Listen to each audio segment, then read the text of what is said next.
Assalamu alaikum. Today, we delve into a profound hadith that unravels the essentials of Islam.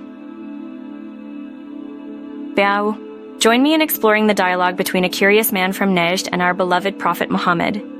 In the land of Najd, a man with disheveled hair approached the Prophet Muhammad, seeking guidance on the principles of Islam. The Messenger of Allah patiently listens, and then the revelation begins. The Prophet responds, 5 prayers during the day and the night. The man asks if he's obliged to perform any other prayers, and the Prophet clarifies that these 5, along with voluntary prayers and Ramadan fasts.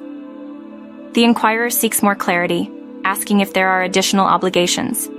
The Prophet reassures him, stating that beyond the 5 prayers and voluntary acts, there are no compulsory obligations, except for the zakat, the poor rate. The Messenger of Allah emphasizes the beauty of free will, highlighting that beyond the obligatory acts, one can engage in voluntary deeds out of personal choice and commitment. As the inquirer leaves, affirming not to add or decrease anything, the Prophet acknowledges his sincerity.